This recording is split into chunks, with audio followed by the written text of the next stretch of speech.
Good morning, everyone. It is Tuesday, January 11th, and welcome into the Morning Medical Update. Thank you for joining us right here on Facebook and YouTube. We know emergency departments are packed right now due to COVID cases. You combine that with the usual winter weather emergencies like falling on ice, heart attacks, car accidents, you name it. It can be a recipe for disaster.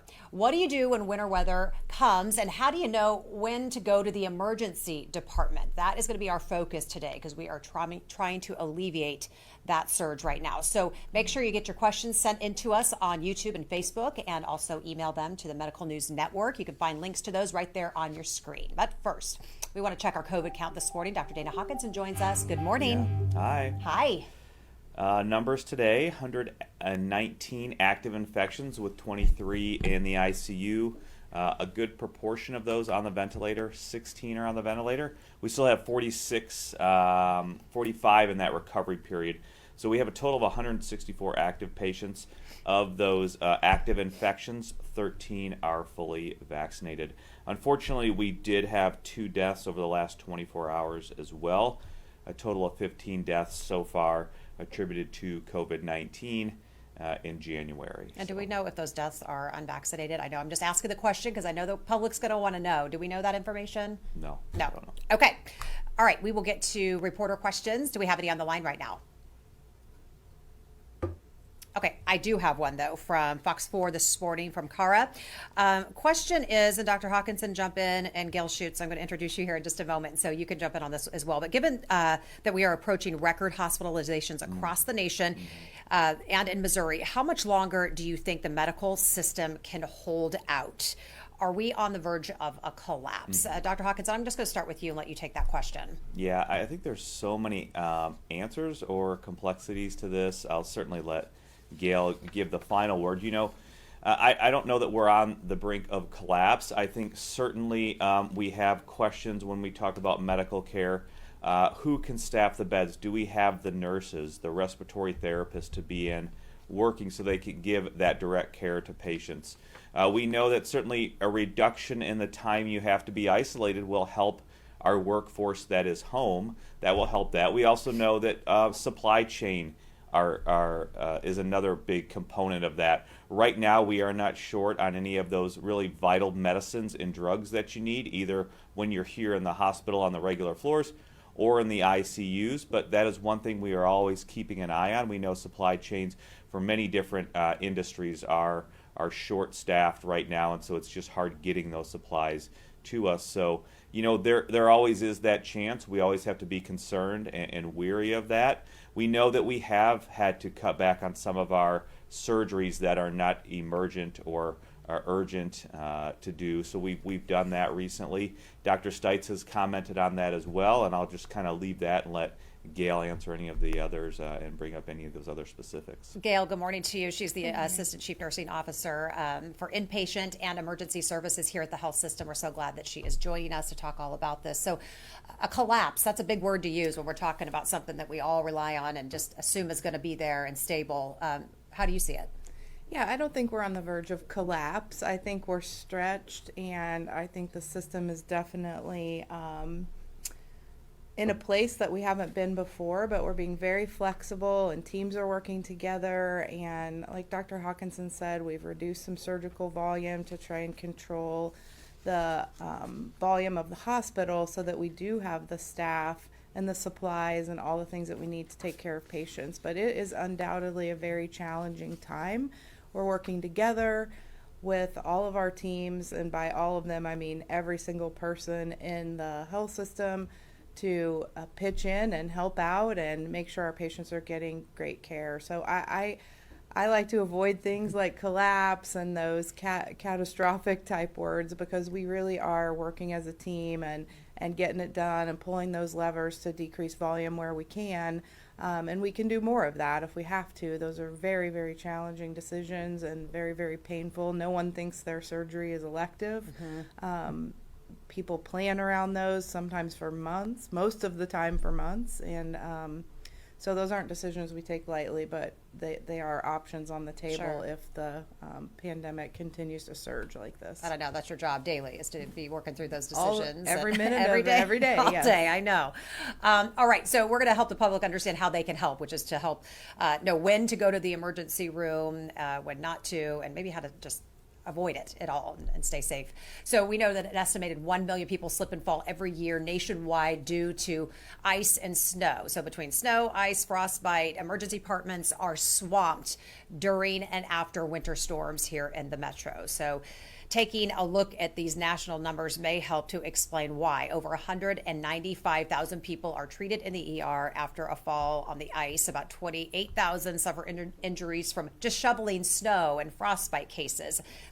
All these cases vary from year to year, but now we are in a COVID surge, so you can only imagine. Wait times inside emergency rooms are at an all-time high, and today we are going to do our best to keep you out of there. Our guest this morning, again, Gail Schuetz, the Assistant Chief Nursing Officer for Inpatient and Emergency Services here at the health system. And also joining us is emergency physician here at the health system, Dr. Ryan Jacobsen.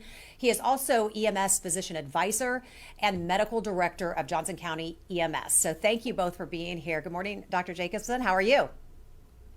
Thank you. Doing well. Good to have you. Lots to talk to you about, lots of questions for you. But Gail, I'm going to go back to you first, just in general. How has this surge been impacting emergency rooms from where you see it? Kind of paint a picture of what it's looking like inside there. Yeah, just to give you a quick look, this morning we're holding 20 patients in our emergency department waiting for inpatient hospital beds. So what would that normally look like? Compare it. We would want that to normally be 0. As soon as you get admitted to the hospital and you're ready to go to an inpatient floor, we like to get patients moved up to their bed and into their next level of care. So 20 patients holding is a significant amount of patients waiting for beds, and it's a combination of what we're going to talk about along with slips and falls and the winter weather.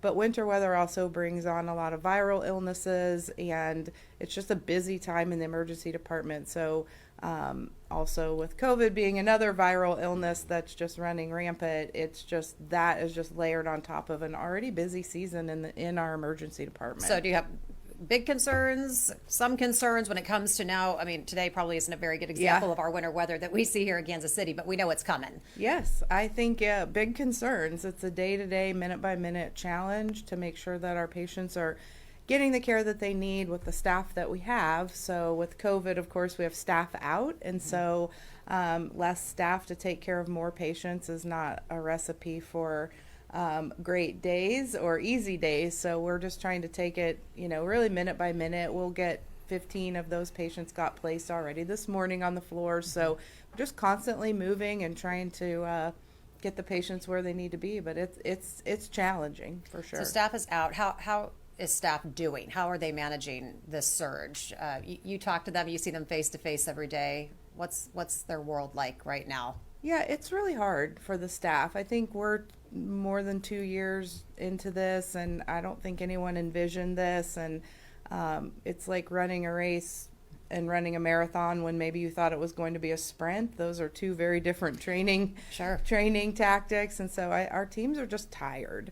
If I were to sum it up, everyone's pitching in, working together, trying to provide the best care that they can to patients, but day after day after day, that gets very tiring. So new challenges this time from last year, but are there similarities, differences? It feels like. Yeah, I think the volume is the difference, and also the sudden rise. If you really look back at the data, and Dr. Hawkinson can chime in on this, literally after Christmas, the number of cases just went like this. And then a number of staff out sick also went like this. We haven't really experienced that sharp of an increase during this pandemic. And so we were able to ramp up and plan a little better than something that just almost seemed like a switch was flipped. And suddenly we have all of these patients and we have all of the staff out sick. And so that was different and a little bit unexpected. Dr. Jacobsen, I want to bring you in this morning. How is this current surge affecting EMS crews? Well, let's just talk about the crews, then we'll talk about the patients. But how are crews managing all of this? It's incredibly challenging. We have seen an increase in our EMS call volumes as well since the holidays. The struggle we have with EMS is we went into this with a historic shortage of EMS providers in the workforce pre-pandemic. We have had a shortage of EMS providers, EMTs, paramedics for a while now, and we don't really have a good quick solution to the lack of providers to start with. So we started understaffed. Now you can imagine staffing issues with the pandemic. It's really complicated things. For instance, in Colorado, a couple of days ago, their public health department activated crisis standards of care for their EMS, their pre-hospital folks, because of the staffing shortages and a lack of available staff in ambulances. Austin Travis County EMS in Texas, which is a very large, well-respected EMS agency, has 20% of its paramedics and EMTs out due to COVID. So we're really trying as an industry in EMS to manage the workforce shortage along with the rise in call volume, and it's super challenging. The crews are really struggling right now with the increased call volume and the lack of staffing. Well, first of all, thank you for all you all are doing across our community. And I know you carry that burden on your shoulders and try to keep that away from the patients. How are patients doing? What kind of effect is this having on them? I know you're trying to keep that effect away from them, but it's hard to. Well, I will tell you, we have not done this previously in our EMS system here in Johnson County. We've had discussions, and including this morning, there have been emails going out for the last few days. We've been actively discussing the option of a 911 response to a patient and us telling them that we don't think they need to go to the hospital. Now, that's a very provocative thing to institute. That is not the typical norm for EMS providers to provide a medical screening exam like an emergency department would and say that you're clear and you're okay to stay at home. Typically, we offer and recommend transport to the emergency department to get evaluated by a higher level of care. But because of staffing, because of the increased call volume, we haven't made the decision yet, but we're actually working towards a potential of basically showing up to someone's house, doing an assessment, and if they meet some low risk criteria in the appropriate age range, if they have a viral illness, that their oxygen saturations are okay, their worker breathing's okay, the comorbidities are minimal, and they have access to phone and things of that nature, we may recommend that they can stay home safely. And that is a very abnormal position for typical 911 EMS to be put in. So we're trying to keep ambulances available for the true emergencies, traumatic injuries, car accidents, life-threatening things, and trying to offload the EDs of unnecessary mild illness. So we're working on trying to do those things, but those are unprecedented in our region for certain, and that's just not normal behavior for us. Yeah, Dr. Jacobsen, my next question was what type of critical decisions that you're making right now to help the ERs? And you just answered the question. So I hear you saying that, the first line would be to talk to someone over the phone. If I call and say, one of my parents or a spouse is having symptoms, you would help talk through that and make sure, or send someone and maybe not have to have them transported to free up ambulance services. But how do we know then? So a lot of people maybe don't call 911, but maybe they just take themselves to the ER. We've been known to do that. It's late at night. Maybe you're feeling a pain. And again, I always say the ER is that place that we just think the doors are always open and you can walk right through and get taken care of. And I know you're trying to do that, but that's not always the case. So how do we know when to get in our car and come down? Or should we be making a phone call to 911 and have you kind of work through that over the phone? Well, we never want to discourage someone from calling 911 if they feel they're having an emergency. There are a number of good reasons to call 911, and those are you have a lot of comorbidities, you're having trouble breathing, you're having chest pain, you've got some sort of bleeding, the person calling says that you have altered mental status, you're confused, not acting appropriately. There are very good reasons to call 911, and we are glad to respond. However, trying to encourage people to utilize 911 and emergency department resources effectively is really a good message to share to the community, because that's one thing the community can do right now to help offload the EDs and to help offload EMS services from unnecessary 911 calls is to talk to your primary care doctor if you've got access to one, utilize urgent cares. Also, if you don't go to the emergency department just for testing. If you're asymptomatic or get exposed, when we work in the emergency department, we see a number of patients every day that come in that had an exposure who are otherwise well and just want to test, but they're using the emergency department for that. And so we want to make sure people understand the nature and the busyness of the EDs around the entire region right now.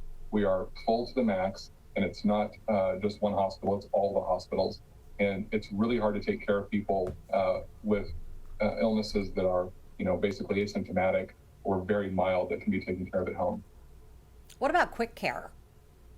Are they seeing an influx? Are they getting kind of that runoff? Should we still be utilizing quick care?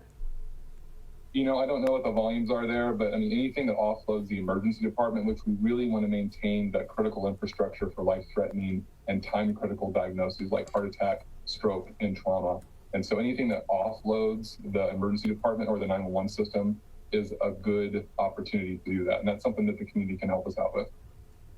Okay, something else they can help do is just be safe this time of year so that they're not tripping, falling, getting in accidents that maybe could have been prevented. We're going to talk a little bit more about that, but I want to get to some community questions from our guests. And Dr. Hawkinson, I do have many for you today, so get ready. But question from Ashley, and Gail, I'll let you just kind of give some insight on this. Is it true that certain KC hospitals are allowing COVID positive staff to come back to work if their symptoms are not bad?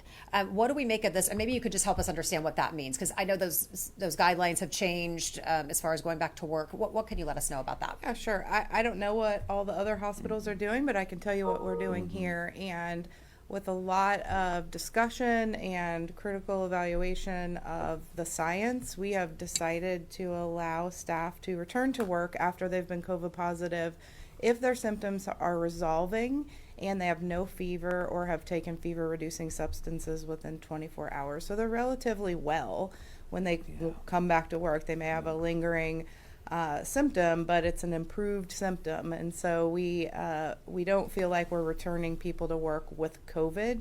We feel like we're returning people to work that have recovered from COVID and are no longer contagious or at risk of passing it on to other coworkers or patients. So Dennis wants to know, he has a pulmonary appointment on Friday. Important, that's important. Should I reschedule because of the COVID increase? I think you should work with your physician to decide whether or not it's important for you to have that appointment. I think it's really critical that patients are communicating with their medical teams. We will reach out to you if we feel like you have an appointment that could be delayed, but I want to caution people against delaying their health care. Yeah, we don't want to create a new problem. Exactly. They'll wind up in the emergency department and spend a good amount of time there getting evaluated. So better to go to your pulmonary appointment. Yeah, all preventative. That's the key, I right? think it's a question of, why are you asking to delay? Are you having symptoms, or are you just concerned about the safety of going to that clinics? Again, we have touted and reinforced how safe our clinics and hospitals are. They are some of the safest places in the cities because of the PPE that we're using and the public health guidance that we are using with masking of all people, eye protection, and those things. Jenny has a question. Dr. Jacobsen, what has been some of the longest wait times you've seen? And Gail, I'll have you jump in as well. But tell people what you've described as wall time. When you bring a patient in and they have to wait there to be seen, kind of describe to us what that looks like and can feel like on the patient end. Yeah, EMS wall time is a national problem that has also been an issue here in the region for some time, but it's really been exacerbated by the COVID pandemic. Since the summer Delta surge last summer, honestly, is when it really got to a boiling point, but now it's really happening again. All the emergency departments in our region are very full, and that tends to be their waiting rooms are very full. So when an ambulance provider contacts the ED via radio and says, we're bringing you XYZ patient, the response we get on the radio from time to time is, well, that patient's going to have to sit in the waiting room, or that patient's going to, you're going to have to wait with the patient in the ED on your ambulance cot until we can find a bed and discharge somebody. Now, remember, the ambulance's primary mission is to take care of 911 calls in the community.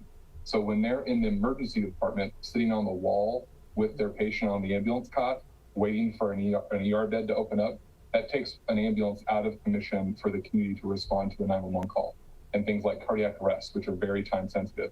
So we do see an increase in EMS wall times.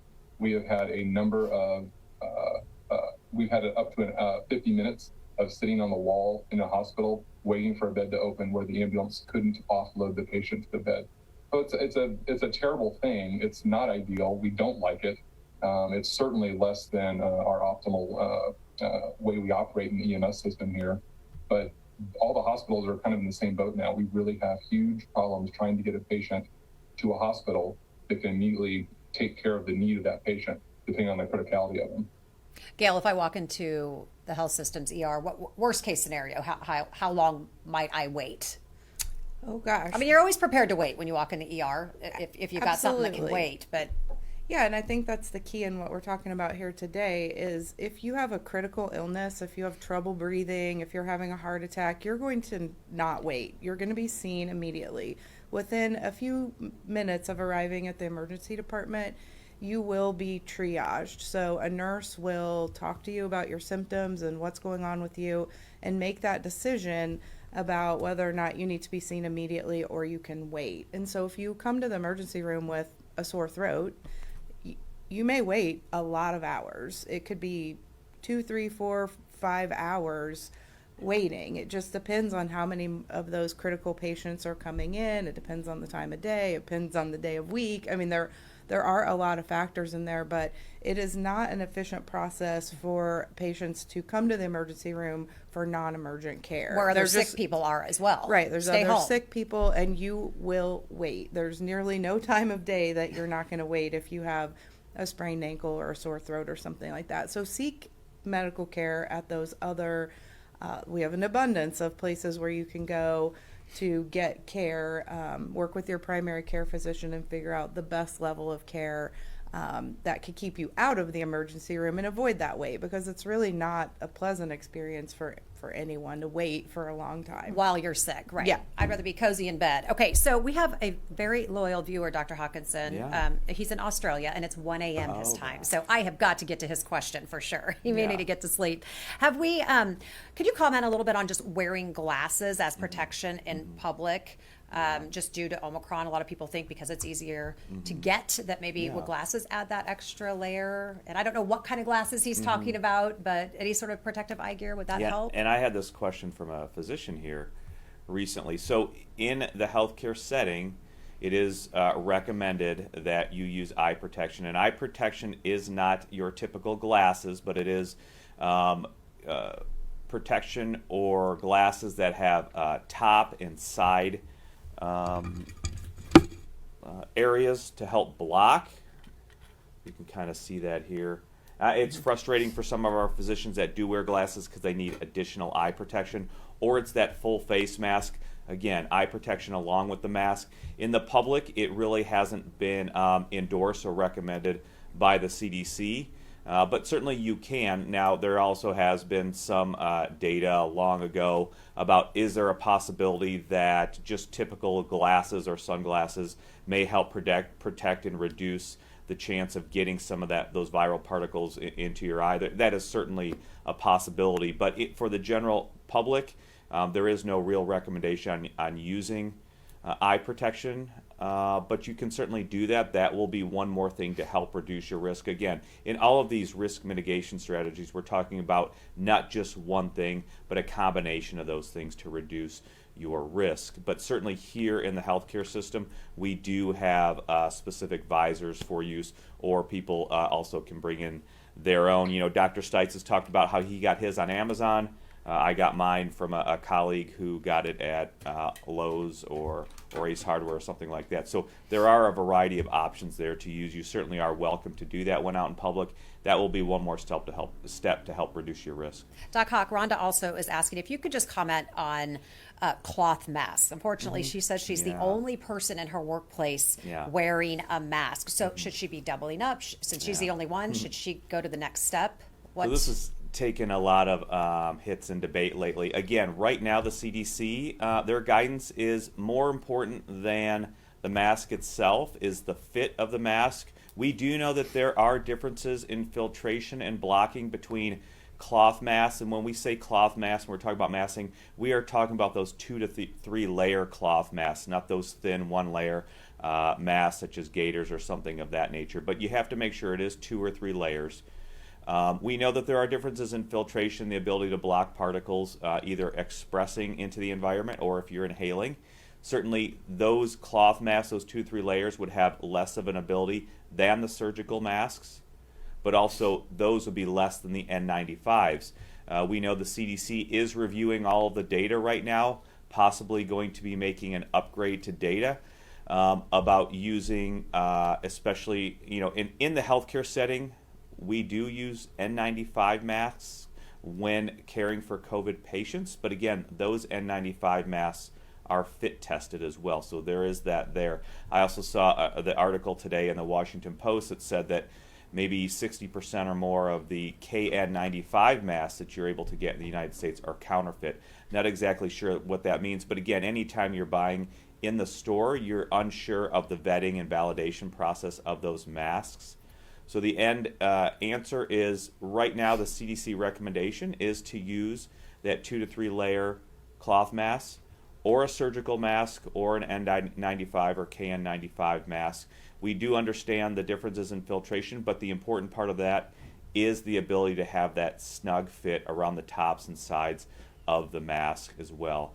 Certainly, if you would like to try and get surgical masks or N95 or KN95, that is reasonable to do. But if you're doing those other mitigation strategies, that will help as well. And just saw an article on emerging infectious diseases, which is another CDC publication that did show that people who were wearing masks in exposed persons, when both of those people are wearing masks, that also does help cut down on the overall infection rate of that other person as well. So really, right now, any mask is okay. Just be careful if you do go buy some of those surgical masks at the hardware store, at the pharmacy, at the grocery store. They may not be validated and vetted and have the same protection ability as the surgical mask that we do use in the hospital. So it is a long, convoluted answer, but right now there is no change in the mask guidance from the CDC. Well, thanks for the long answer, because we do get a lot of questions right now about masking. Okay, so take a deep breath on this next question. Yeah. Okay. Maggie wants to know, what happened to the vaccines working? If they worked, why do we see a rise in the numbers? Yeah. Well, they do work, actually. So the vaccines were never made to block infection. That was actually an interesting point early in those studies. And we still see that it helps to block infection early after that vaccine period, whether it's after the second dose or after that booster dose, especially within that first 3 months or so when your antibody levels are so high. But then antibody levels do contract or decrease. That is what happens in the natural vaccine or infection process. But what we are seeing is that the vaccines work. So the vaccines were never created to stop infection. What they were created for was to reduce your risk of hospitalization, severe disease, and death, and they continue to do that, and they have continued to do that throughout all the variants that we have seen so far. Now, there are details in there about time out from vaccine. Are you at higher risk, meaning do you have an age above 60 or 65? Do you have other immune compromising conditions? Do you have other comorbid conditions such as chronic kidney disease, heart disease, lung disease, diabetes, obesity? Those things all contribute, but for the most part, the immense benefit that we have seen from vaccines for preventing hospitalization, severe disease, and death in all groups of people is greater. And we do see that cumulatively through the United States, and even here in our region and even here at our hospital, we see that the vast majority of the people that are hospitalized are unvaccinated. And so I think it is important to note that the vaccine was never created to stop infection. There's only one vaccine that really stops infection, and that is the HPV vaccine, which if you are eligible or your children or people you know are eligible, please go get that. But that is the only sterilizing vaccine that we really have. All of the other vaccines don't prevent infection. What they do is prevent disease, and that serious disease. Thank you for that. Isaac wants to know, I've read some stories about people flooding emergency departments in search of COVID tests because they're in such short supply. Is that something we're seeing, Gail? Absolutely. And Dr. Jacobsen alluded to it, that patients come to the emergency department to get tested. Unless you're having symptoms, that is not the right approach. So Should you not I think if we back up a year ago, people were thinking, I have COVID, I should go to the emergency room and get care. Is that no longer the case? If you're vaccinated? Right. If you're not having symptoms or significant symptoms, you do not need to come to the emergency room just to prove that you have COVID or get a test. And I know testing is challenging right now, so we have actually seen an uptick in the midst of all of the other upticks in emergency care, in people just coming to get a test. And so if you don't need medical care, it's really not the appropriate place to come and just get tested. There are other options around the city for getting tested. It may take a day or two, but if you're not sick, I would encourage you to isolate and assume you have COVID and then get into a testing site or try to find an at-home test. Again, those are very difficult to find right now, but seeking emergency care is not needed unless you actually have significant symptoms that you need to be seen. Dr. Jacobsen, what are you seeing or hearing? Yeah, I mean, most of the folks that we see that are discharged from the ED with diagnosis of COVID or concern for COVID are the young and healthy. And we see a lot of folks that are coming in who, teenagers, 20s, 30s, 40-year-olds, who are healthy with no comorbidities, but want to know if they have COVID. They may have a fever, body aches, sore throat, a cough. But at the end of the day, if you're not really having shortness of breath, you're having trouble catching your breath, you're passing out, can't stay hydrated, intractable, unable to stop vomiting or diarrhea, or some reason that you need to come to the hospital and get some resuscitation or some therapy, really our treatment is symptomatic. And we discharge those folks home with a diagnosis and to isolate and what things to look for when they should come back. And, you can get the disposable pulse oximeters, Amazon, not the disposable, but the little battery operated finger pulse oximeters. People use those for some peace of mind if they're having a cough and, looking at their oxygen saturations and things. But there's a lot of stuff at home that's just symptom control. And that's what we're providing. We're not providing anything. If you don't have any comorbidities and you're well appearing and, a fever in itself is not incredibly dangerous and it makes you feel poorly, but a fever and body ache, sore throat, all that stuff is part of the viral illness. And those are the folks that we're sending home, and they could avoid ED visits for mild illness like that or asymptomatic illness.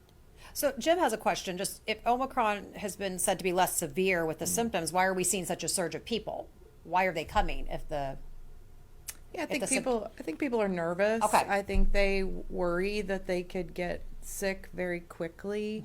It's a newer variant. We're still learning about it, but I think people are fearful. And then also the inability to get tested, I think, is causing people to seek medical care, to get tested.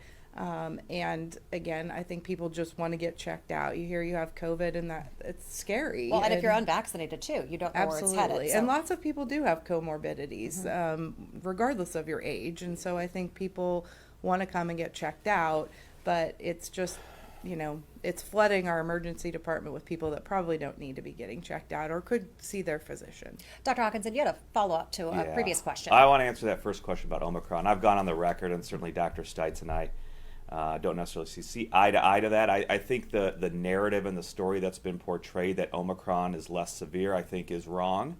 I think all of the variants that we have seen are essentially the same. They fall under the same umbrella. Now, Delta may increase your risk of hospitalization. We have seen that, or severity. But again, if you remember, they say Omicron is less severe than Delta. So I think overall, the viruses, the properties are the same. It's difficult to say that Omicron is less severe knowing that mutations and changes in Omicron are present in Delta, Alpha, and some of the other variants as well. Those things that help reduce your immune response to the virus. I think it's a lot of also just immunity, whether you've had COVID-19 in the past and maybe have some immunity. Of course, vaccination helps as well, but I think just saying that Omicron is less severe, I don't know other proof that we have, either basic science or clinical proof to prove that. So I think it's a misnomer, and I think that does then tell people that it's maybe no worse than a cold, which it is. And I think the thing to do to protect against this that we have shown is vaccination. Vaccination does protect, especially after that boost dose, after 5 or 6 months after your full vaccination. It does protect against severe hospitalization and death. The other benefits of vaccination that we have also seen, the data continue to support the fact that it does reduce your chance of getting long COVID. We also, a new publication in MMWR also does show that it helps reduce especially those children's risk of getting that multi-system inflammatory disease. So again, it's not necessarily about blocking infection as it is helping reduce your chance of getting some of those other complications of disease. So on that topic, Faith wants to know, do we have a protocol on what we tell patients on how to heal or better take care of themselves at home if they're fighting COVID at home to keep them away from the ERs or having to come to the hospital? Dr. Hawkinson, I'll let you start. What should people at home with mild symptoms do to keep them from progressing? You know, everything that's old is new again. We did go through this early on in the pandemic, and we were very blunt about saying and transparent, the vast majority of people will not need to come to the hospital or seek medical care. That still holds true. Unfortunately, the numbers of cases are so high that even those smaller percentages make for whole numbers that are greater. So it continues to be self-care at home, managing those symptoms, conservative measures. So obviously rest, nutrition, hydration, drinking plenty of fluids. If you have fevers or aches, you can take Tylenol and ibuprofen. And really your body, you are going to know your body the best and when it's time to seek medical care. If you are having worsening or progression of symptoms, worsening cough or shortness of breath or chest pain, things of that nature, you are going to know when to come to the hospital. But again, it still holds true as it did early in the pandemic. The vast majority of people will not need to seek medical care. But when you have so many people infected, even that smaller percentage of 15 to 20% who need to seek medical care, that is going to be a high overall number. So Dr. Jacobsen, Gail, weigh in on this. What can we do, the public, to prevent going to the emergency room? Again, today's going to be a pretty nice day today, but we know that the winter weather is coming. What can we do just to be thoughtful and thinking about ways to minimize slips, falls, not getting on the icy roads if not necessary, working from home when you can? Gail, I'll let you start. What advice do you have for us? Yeah, I think it's just the basics, right? Keep yourself safe, take precautions, wear your seatbelt, do all of those risk mitigation things that you can do. I think people are probably not aware that slips and falls on the ice can be pretty detrimental. Thousands of people actually die each year from slipping and falling on the ice. One of my ED colleagues shared that it's anywhere from a bruised ego to a significant head injury from a fall on the ice. So, you know, I think we want to make sure the bruised ego just stays at home and manages their slip and fall. And then, of course, if they need emergency care, that's what we're here for. And people don't plan accidents, and people think they're preventing accidents. But, you know, be safe. And I think wearing your mask when you're out in public and using those infection control pillars will keep people safe from not just COVID, but all kinds of viral illnesses that bring people into the emergency department. So above being safe on the ice and wearing your seatbelt and doing all those things, just be safe with your masking and your distancing, and that will help us. And again, yeah, like exactly, that'll help you. We are not discouraging anyone from picking up the phone and calling 911 for help, and we are not asking people not to come to the ER when you need us. We're just trying to help you understand when is the best time to go and how to know when to go. Dr. Jacobsen, what can we do to help your folks out, your teams out? Yeah, if you were ever going to adopt a risk-averse lifestyle, this would be a great time to begin your risk aversion. If you're not, we don't wear helmets, use seat belts, walk cautiously on ice. I think it's just, the things that we always took for granted, routine injuries that, I cut my hand, I have a laceration, I sprained my ankle pad, I can't walk, and you normally go to the ED. Those type of minor injuries and bumps and bruises symptoms can ruin your entire day because you may be in the ED for many hours. So there's some stuff that you have to go to the ED for and you can't avoid. And it's just, I think, always asking for patience from the patients themselves and the public, and saying that, our 911 workers, our emergency staff and the hospitals are overworked. We're facing burnout, I think, is a huge issue in healthcare right now. And be kind and gracious and, understand that we're trying so hard to get to everybody in time and to make people comfortable as they can while they're sitting in the emergency department. and restrictions on family and all that stuff. Those are just things that are a part of our reality now. And so trying to get people to understand that we are also not happy with the situation as people who are providing the care. So if we can just, really encourage people to kind of give people a wide berth a little bit and understand that this is a hard time for all of us. And I think, again, trying to stay out for preventable things like minor slips and falls, trauma, I think is a very good idea if we could do that now.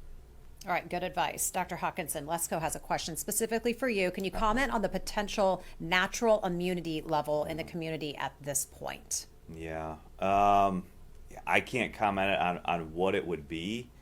We know that people have been infected a couple of times at least. We have seen that. We hear stories about that.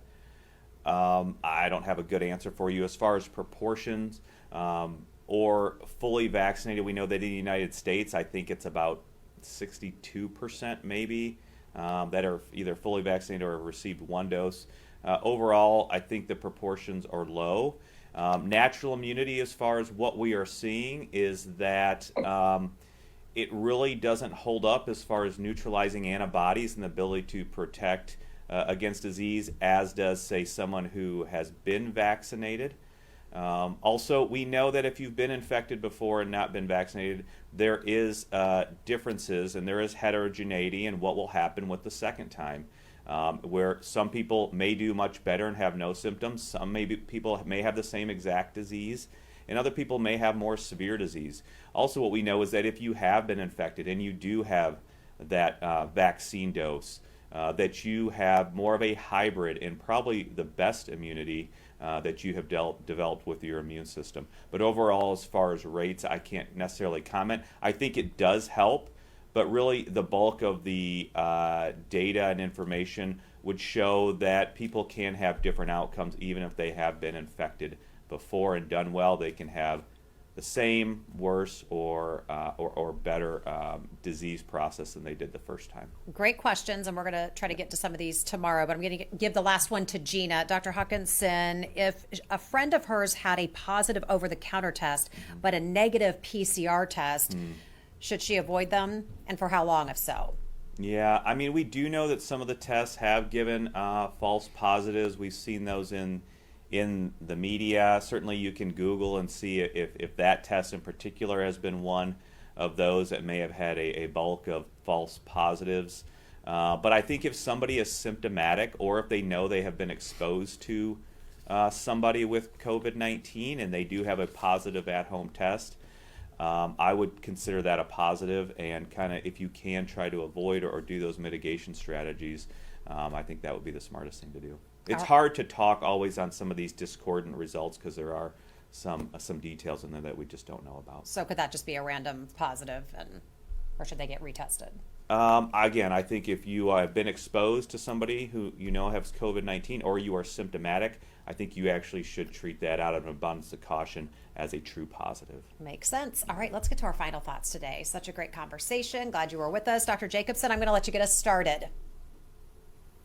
Yeah, I think the one thing that the community can help with just in this time of, soaring cases and burden on the health system is to help us make sure that, 911 and emergency department services are being used appropriately. And we always encourage people to call 911 if you're having trouble breathing, if you're having life-threatening, severe problems, or you can't make it to the emergency department. Of course, we want you to call. But at the same time, healthy folks, mild illness, exposures, those types of things, we encourage alternative means. Seek out your primary care doctor, urgent care, other alternative care sites, and use friends and family, things like that to get to places to help maintain the 911 fleet in the region to respond to emergencies. So I think that's probably the biggest thing, is to just avoid unnecessary kind of low acuity, mild things that could be taken care of outside the emergency department without an ambulance. Gail Schuetz, thanks for sitting here with me today. Appreciate it. Thanks for having me. Final thoughts. What do you want us to know? I just want the public to know that we are here for them. Our emergency room is open 24/7, and you will get amazing care when you come. we want to make sure that people that are having life-threatening conditions or severe illness or injury are coming to the emergency room. I think people have to decide that for themselves, but don't spend too long deciding you're going through your list of symptoms. If you really are sick or you're really having an emergency room, please call 911. Please come to our emergency department. Just use really good judgment, because it is a really stressful time right now, and you're going to spend some time waiting if you're not seriously ill or injured. But we are here for you 24/7, and we will do our very best to take amazing care of you, and just want to encourage people to be safe and know that we're here for them in the event that they need us. When I talk to your colleagues, I know you guys are bearing the brunt, and I always hear you in the end say, we always figure it out. It's not We do. easy, and you Yep. bear that load on your shoulders, I know. And Dr. Jacobsen, you, all of our frontline staff, our EMS workers, so we appreciate you always figuring it out for all of us, and appreciate all the work you're doing. Dr. Hawkinson? Yeah, on the subject of vaccination, we know that in the U.S., looking at that, there is 74% of the population has received at least one dose. 62% are fully vaccinated, so that's really just those 2 doses of the mRNA vaccine, and then 36% have had that booster dose. So we know there is good early data out of Israel showing that those booster doses do help reduce hospitalization and death, especially in those people who are higher risk, for example, those over 65. As far as those people who have just had natural infection, I think it is much better if you had natural infection to get at a minimum 1 dose of the vaccine, because what that does, just as the booster dose does, is if it is far out from that infection, you are then giving a boost to that immune system that has already been activated from that first infection. You are boosting those T cells and B cells to develop more, have a better response. So I think that is very important as well. Thanks so much, Doc Hawk. All right, thanks to you all for being with us today. You can catch our show anytime by logging on to our Facebook or YouTube channels. You can also watch our previous shows that you may have missed, or you can search a topic that may be affecting you right now. Coming up tomorrow on Open Mics with Dr. Stites, will predictions that Omicron will peak at the end of the month hold true? What does that mean for us? Will healthcare systems get a much-needed break? And could this help with the worker shortage? Join us tomorrow. We'll see you straight at 8. Have a great day. Subscribe to our Morning Medical Update and Open Mics with Dr. Stites podcasts. Now everywhere podcasts are available.